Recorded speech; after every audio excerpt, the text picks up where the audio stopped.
Hello everyone, welcome back to our Principles and Practice of Marketing series. Previous lecture में हमने consumer behaviour का meaning, nature, scope और significance पढ़ा था और आज हम यूनिट 2 का सबसे इम्पॉर्टेंट और एग्जाम ओरिएंटेड टॉपिक पढ़ने वाले हैं जो कि है फैक्टर्स अफेक्टिंग कंज्यूमर बिहेवियर। तो कभी आपने सोचा है कि कोई एप्पल आईफोन क्यों खरीदता है, कोई सैमसंग क्यों चूज़ करता है या फिर कोई लग्जरी कार क्यों खरीदता है या फिर कोई बजट बाइक से ही सेटिस्फाई क्यों हो जाता है? क्या सिर्फ पैसा ही रीज़न है? नहीं। कंज्यूमर की बाइंग डिसीजंस के पीछे बहुत सारे विजिबल और इनविजिबल फैक्टर्स काम करते हैं। मार्केटिंग एक्सपर्ट्स ने इन फैक्टर्स को मेनली 4 कैटेगरीज में डिवाइड किया है। वो कौन सी कैटेगरी है? सबसे पहले cultural, social, personal and psychological factors. तो आज हम इन चारों फैक्टर्स को डिटेल में समझेंगे। तो सबसे पहले बात करते हैं कल्चरल फैक्टर्स की। तो कल्चरल फैक्टर्स की अगर बात करें तो कल्चर कंज्यूमर बिहेवियर का सबसे पावरफुल फैक्टर माना जाता है, क्योंकि हम बचपन से जो वैल्यूज़, बिलीव्स और ट्रेडिशन सीखते हैं वही हमारे बाइंग डिसीजंस को इन्फ्लुएंस करते हैं। सिंपल लैंग्वेज में कंज्यूमर की जो कल्चर होती है वो डिटरमाइन करता है कि लोग क्या खा रहे हैं, क्या पहन रहे हैं, कैसे इसको यूज़ कर रहे हैं या फिर बाय कर रहे हैं। कल्चर का मतलब क्या होता है? Culture basically refers to the custom, beliefs, religional institutions. ठीक है, तो ये जो हम चीज़ें यहाँ से सीखते हैं ना, यही सारी चीज़ें कल्चर में आती हैं। तो इंडिया में अगर एग्जांपल लेते हैं, अगर इंडिया में फेस्टिवल्स के टाइम पे शॉपिंग बहुत इंक्रीज हो जाती है, जैसे दिवाली पे इलेक्ट्रॉनिक्स, गोल्ड और क्लॉथ्स और व्हीकल, इन सब की सेल्स काफ़ी ज़्यादा सडनली इंक्रीज हो जाती है। ऐसा क्यों होता है? इसका रीज़न है कल्चर। हमारी कल्चर में बताया जाता है ना कि हम दिवाली पे अच्छी अच्छी नई नई चीज़ें खरीदते हैं, गोल्ड खरीदते हैं, तो वही सब। तो अगर आप इंडिया और अमेरिका को कंपेयर करते हैं तो इंडिया में फैमिली ओरिएंटेड प्रोडक्ट्स ज़्यादा पॉपुलर हैं, वहीं अमेरिका में इंडिविजुअल प्रेफरेंसेस ज़्यादा इम्पॉर्टेंट होती हैं। यानी कल्चरल जो बाइंग बिहेवियर को डायरेक्टली इन्फ्लुएंस करता है। नेक्स्ट है आपका सब कल्चर, मतलब कल्चर के अंदर स्मॉल ग्रुप्स होते हैं। अब इन सब ग्रुप्स को ही हम क्या बोल रहे हैं? सब कल्चर्स कहते हैं। जैसे आपका रिलीजन हो गया, ठीक है, जोग्राफिकल रिलीजन हो गया, लैंग्वेज ग्रुप्स हो गए या फिर रीजन हो गया, फिर कम्युनिटी ट्रेडिशंस हो गए। तो इंडिया में देखिए, नॉर्थ इंडिया और साउथ इंडिया की जो फूड प्रेफरेंसेस है वो अलग अलग हैं। पंजाब में व्हीट प्रोडक्ट्स ज़्यादा कंज्यूम होते हैं, वहीं साउथ में अगर आप देखेंगे तो राइस प्रोडक्ट्स ज़्यादा कंज्यूम हो रहे हैं। तो इसलिए कंपनीज रीजनल मार्केटिंग स्ट्रैटेजी भी यूज़ करती हैं। अगर हम सोशल क्लास की बात करें तो सोसाइटी डिफरेंट सोशल क्लास में डिवाइड होती है, upper class, middle class, lower class. ठीक है, उसी हिसाब से जैसे अगर अपर क्लास की बात की जाए तो luxury cars, luxury watches, premium brands को प्रेफर करते हैं। वहीं अगर मिडिल क्लास की बात करी जाए तो they look for value for money product, मतलब वैल्यू फॉर मनी ढूंढते हैं हम लोग कि प्रोडक्ट सही है, हमें ज़्यादा महंगा भी ना पड़े और हमारा काम भी हो जाए। फिर लोअर क्लास की बात करें तो यहाँ पे बजट ओरिएंटेड प्रोडक्ट्स ज़्यादा देखे जाते हैं, मतलब कंपनीज हर क्लास के लिए प्रोडक्ट लॉन्च करती है सिर्फ इसीलिए क्योंकि जो ये जो ग्रुप्स हैं ना इस हिसाब से डिवाइडेड हैं, तो वो सारी चीज़ें आ जाती हैं। नेक्स्ट आ जाता है आपका सोशल फैक्टर्स। सोशल फैक्टर्स की अगर हम बात करें तो हम जिस सोसाइटी में रहते हैं हमें डिसीजन उनके हिसाब से भी बहुत बार हमारे जो है डिसीजंस इन्फ्लुएंस होते हैं लोगों की वजह से। कई बार हम प्रोडक्ट की जो क्वालिटी से ज़्यादा लोगों के ओपिनियन पर ट्रस्ट कर लेते हैं। अगर किसी ने बोल दिया कि प्रोडक्ट अच्छा, तो मान ही लेते हैं कि हाँ ये सही है, भले वो ना हो। तो सबसे पहला जाता है इसमें रेफरेंस ग्रुप। रेफरेंस ग्रुप का मतलब है जो ग्रुप जो हमारे डिसीजन को इन्फ्लुएंस करते हैं।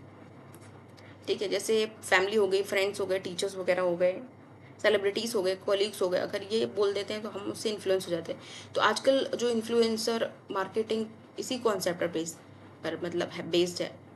आजकल कोई भी फेमस यूट्यूबर अगर किसी स्मार्टफोन को रिकमेंड कर देता है तो उस स्मार्टफोन की जो सेल्स है वो इंक्रीज हो सकती है। अगर हम रियल लाइफ एग्जांपल की बात करें तो अगर आपके 5 फ्रेंड्स नाइक शूज़ यूज़ कर रहे हैं तो चांसेस हैं कि आप भी नाइक परचेज करेंगे, उसके बारे में सोचेंगे। यही रेफरेंस ग्रुप इन्फ्लुएंस होता है। फैमिली की बात करते हैं तो फैमिली में जो कंज्यूमर बिहेवियर है उसका सबसे स्ट्रॉन्ग फैक्टर, सोशल फैक्टर है फैमिली। सोचिए, घर में रेफ्रिजरेटर परचेज करना है तो क्या सिर्फ एक पर्सन डिसाइड करेगा कि हाँ भाई ये ले लो? नहीं ना, तो पूरी फैमिली इन्वॉल्व हो जाती है। मम्मी कुछ फीचर्स देखेंगे, पापा कुछ फीचर्स देखेंगे, बच्चे भी कुछ देख लेंगे और इसी तरह से सारे लोगों का डिसीजन इन्फ्लुएंस होकर फिर हम डिसाइड करते हैं कि क्या खरीदना है। नेक्स्ट आता है rules and status. Rules and status की बात की जाए तो यहाँ पर हर इंडिविजुअल सोसाइटी में अलग रोल परफॉर्म करता है। जैसे स्टूडेंट, टीचर, मैनेजर, डॉक्टर, तो हर रोल के साथ स्टेटस भी जुड़ा होता है। तो अगर स्टेटस बाइंग बिहेवियर को इफेक्ट करता है तो कैसे करता है? फॉर एग्जाम्पल, जो कॉर्पोरेट एग्जीक्यूटिव प्रीमियम ब्रांड्स को प्रेफर करते हैं, वहीं स्टूडेंट्स होंगे बजट फ्रेंडली ब्रांड्स ढूंढेंगे कि उनके हिसाब से जो सही लगे। अब आ जाते हैं पर्सनल फैक्टर्स पर। पर्सनल फैक्टर्स में क्या क्या आ जाता है? सबसे पहले आ जाता है एज, लाइफ साइकिल स्टेज। मतलब अगर जो कंज्यूमर है उसकी एज उसको डायरेक्ट मतलब ये सब परचेज बिहेवियर को डायरेक्टली इन्फ्लुएंस करती है। कैसे करती है? मतलब जो डिफरेंट एज ग्रुप्स की नीड्स डिफरेंट हो जाती है, इसीलिए ये अफेक्ट करती है। जैसे चिल्ड्रंस हैं, ठीक है, चिल्ड्रन हैं तो उनको टॉय, चॉकलेट्स, कार्टून, इन सब में ज़्यादा इंटरेस्ट होगा। वहीं टीनेजर्स की बात करें, जो फैशन, मोबाइल फ़ोन, स्मार्टफोन्स, मतलब और स्पोर्ट्स प्रोडक्ट, इन सब में ज़्यादा वो इंटरेस्टेड होंगे। वहीं अडल्ट की बात की जाए तो हाउस होल्ड के चीज़ें हो गई, इंश्योरेंस, व्हीकल्स, इन सब में इन्वॉल्व हो जाते हैं। सीनियर सिटीजन्स की बात करी जाए तो health care products, medicine, comfort products, उन सब पे ज़्यादा होता है। तो कंपनी क्या करती है? एज वाइज प्रोडक्ट मार्केट करती है। नेक्स्ट आ जाता है ऑक्यूपेशन। अगर ऑक्यूपेशन की बात करी जाए तो कंज्यूमर का जो ऑक्यूपेशन है वो क्या है, वो भी उसको उनके बिहेवियर को, बाइंग बिहेवियर को इन्फ्लुएंस करता है। जैसे कि डॉक्टर्स की नीड्स अलग हैं, टीचर की नीड्स अलग है, वहीं इंजीनियर की नीड्स अलग है, बिजनेसमैन की नीड्स अलग है। तो एक कंस्ट्रक्शन इंजीनियर और एक प्रोफेसर सेम प्रोडक्ट परचेज शायद नहीं करेगा। नेक्स्ट आ जाता है इकोनॉमिक कंडीशन। जो कंज्यूमर की इकोनॉमिक कंडीशन क्या है, वो भी एक इम्पॉर्टेंट फैक्टर है यहाँ पे। तो इनकम डिसाइड करती है कि कंज्यूमर क्या अफोर्ड कर सकता है और क्या अफोर्ड नहीं कर सकता है। जैसे अगर हमारी इनकम बहुत ज़्यादा हाई लेवल इनकम है तो हम लग्जरी प्रोडक्ट्स के बारे में भी सोच सकते हैं, प्रीमियम ब्रांड्स के बारे में भी सोच सकते हैं। वहीं अगर हमारे पास मीडियम इनकम है तो हम स्टैंडर्ड प्रोडक्ट्स बाई करेंगे। लो इनकम है तो हम लोग इकोनॉमिक प्रोडक्ट्स को बाय कर लेते हैं, बजट ब्रांड्स को प्रेफर कर लेते हैं। और अगर वहीं लाइफस्टाइल की बात करी जाए तो लाइफस्टाइल का यहाँ पे क्या मतलब है? लाइफस्टाइल का मतलब है पर्सन का लिविंग पैटर्न कैसा है। फॉर एग्जांपल, फिटनेस लवर्स हैं तो वो लोग क्या प्रेफर करेंगे? Protein powder, gym membership, smart watches purchase करते हैं। वहीं अगर ट्रैवल लवर है तो travel bags, camera, adventure equipments, ये सब परचेज करते हैं। तो कंपनी जो है लाइफस्टाइल के बेसिस पर भी मार्केटिंग करती है। नेक्स्ट अगर हम बात करें तो पर्सनैलिटी की, वही अगर हम देखें तो पर्सनैलिटी भी हर एक पर्सन की डिफरेंट होती है। तो कोई एडवेंचरस होता है, कोई कंजर्वेटिव होता है, कोई फैशनेबल होता है, फिर कोई सिंपल होता है। तो कंपनीज पर्सनैलिटी के अकॉर्डिंग भी ब्रांडिंग करती हैं। फॉर एग्जाम्पल, जैसे हमने देखा होगा, बुलेट है, सब लोग नहीं खरीदते हैं ना, जिसको पसंद होती है वही लेता है, उसकी पर्सनैलिटी के हिसाब से मैच करे तभी लेता है। नेक्स्ट आते हैं साइकोलॉजिकल फैक्टर। तो हम कंज्यूमर के माइंड के अंदर जा रहे हैं, मतलब ये सबसे इंटरेस्टिंग फैक्टर है। सबसे पहले जैसे मोटिवेशन आ गया, ठीक है। मोटिवेशन वो फोर्स है जो इंडिविजुअल को एक्शन लेने के लिए इंस्पायर करती है। इंस्पायर करती है मतलब जैसे भूख लगना, अगर हमको भूख लग रही है तो हम फूड परचेज कर लेते हैं, मोटिवेट हो जाते हैं कि भाई अब हमें खाना चाहिए। प्यास लग रही है तो कोल्ड ड्रिंक ले लेंगे। और हमारी कोई नीड्स है तो फिर उसके हिसाब से हम मोटिवेट होते हैं, फिर हम लोग उसको खरीद लेते हैं। नेक्स्ट आ जाता है परसेप्शन। परसेप्शन क्या होता है? परसेप्शन का मतलब है कि कंज्यूमर किसी प्रोडक्ट को देखकर कैसे देखता है और समझता है। मतलब सेम प्रोडक्ट को डिफरेंट पीपल डिफरेंट वे में परसीव कर सकते हैं। जैसे एक पर्सन एक्सपेंसिव प्रोडक्ट को हाई क्वालिटी समझ सकता है और दूसरा ओवर प्राइस भी समझ सकता है। यानी कि दोनों के जो परसेप्शन है डिफरेंट हो सकते हैं, एंटायरली डिफरेंट भी हो सकते हैं, ठीक है। नेक्स्ट आता है लर्निंग। लर्निंग मतलब एक्सपीरियंस से आती है। कंज्यूमर को जो प्रीवियस एक्सपीरियंस है, ठीक है, उसके हिसाब से वो फ्यूचर बाइंग डिसीजंस को लेगा। फॉर एग्जाम्पल, अगर आपने किसी भी ब्रांड का फ़ोन यूज़ किया है तो आपका एक्सपीरियंस पता चल जाएगा कि भाई फ़ोन कैसा था। अगर अच्छा होगा तो फिर आपको हो सकता है कि चांसेस हैं आप वही ब्रांड वापस से चूज़ करेंगे। और अगर एक्सपीरियंस गंदा रहा तो फिर वो हम लोग ब्रांड चूज़ नहीं करते। नेक्स्ट आ जाता है बिलीव्स एंड एटीट्यूड। बिलीव का मतलब है ओपिनियन है, आइडिया।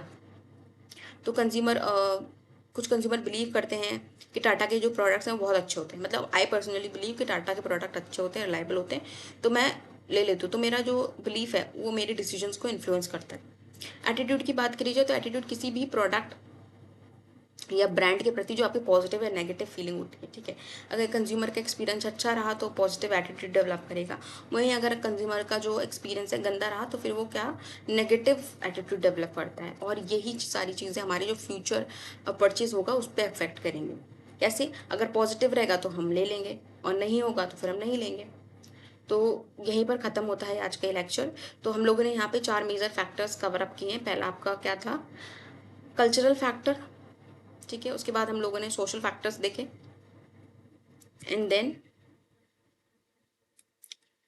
सोशल फैक्टर्स देखे, फिर हमने देखा पर्सनल फैक्टर्स जिसमें हम लोगों ने age, occupation, income, lifestyle, personality, वो सब के बारे में देखा। फिर हमने देखा साइकोलॉजिकल फैक्टर्स। सो आज हमने कंज्यूमर बिहेवियर को इन्फ्लुएंस करने वाले सारे इंपॉर्टेंट फैक्टर्स डिटेल में समझे हैं। एग्जाम में सबसे इंपॉर्टेंट लॉन्ग क्वेश्चन होता है, explain the factors affecting consumer behaviour. तो अगर आज का लेक्चर प्रॉपरली प्रिपेयर कर लेते हैं तो ये क्वेश्चन आप इजीली अटेम्प्ट कर सकते हो, और 10 to 15 मार्क्स का ये क्वेश्चन रहता है। तो अब हम नेक्स्ट लेक्चर में पढ़ने वाले हैं मार्केट सेगमेंटेशन के बारे में, importance of market segmentation and bases of market segmentation. तो जो मार्केटिंग का एक बहुत ही ज़्यादा इंपॉर्टेंट एंड स्ट्रैटेजिकल टॉपिक है। तो जो भी नए हैं पहले तो चैनल को सब्सक्राइब कर लेंगे और बेल आइकन को प्रेस कर देंगे, सो दैट आपको प्रॉपर नोटिफिकेशंस मिलती रहें आगे वाले लेक्चर्स की।